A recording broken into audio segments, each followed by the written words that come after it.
Mesdames, messieurs, il, elle, Seuse, bonsoir. Engageons cette édition avec le cas Mbappé.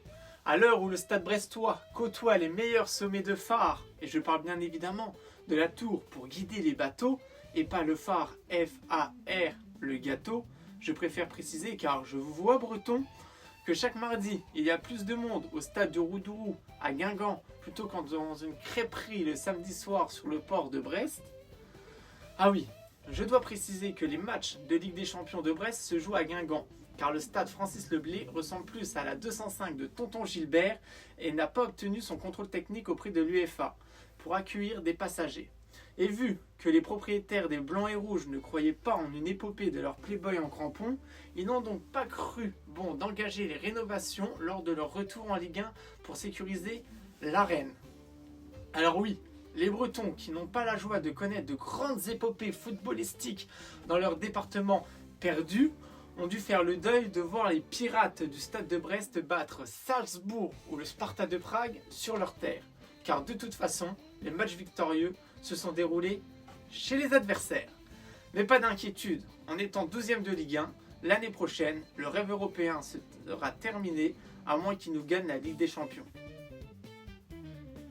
Oh, aussi Lille, les frites, la fricadelle, les chicons braisés, les frères et les sœurs, et les moules, mais aussi le Fenerbahçe, l'Atlético de Madrid et le Real de Madrid.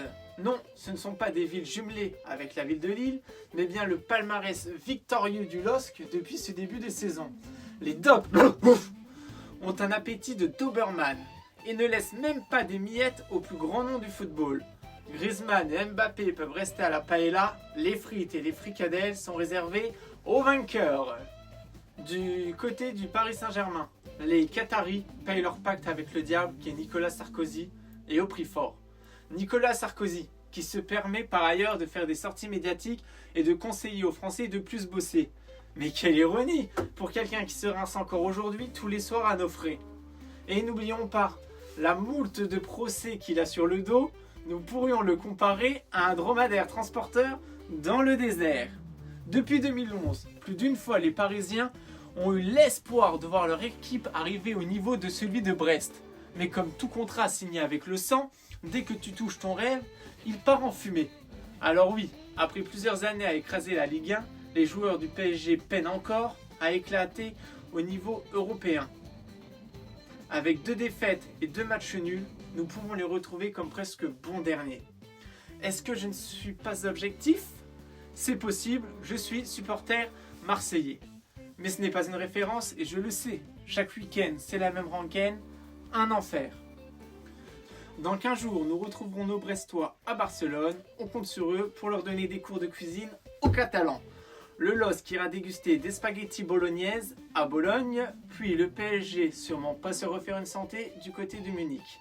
Ah, et oui, il y a aussi Monaco en Ligue des Champions. Mais c'est comme le sujet Mbappé, ça ne m'intéresse pas, je les ai dans le nez. Pour finir cette édition, une information importante vient de nous parvenir. La régie est en alerte suite à ce flash info. Oui, on m'informe à l'instant que si vous marchez sur un chewing-gum, il risque de rester collé sous votre chaussure. Sur ce, abonnez-vous, le JT décalé, c'est tous les lundis, mercredis et vendredis. Prenez soin de vous et restez toujours décalés.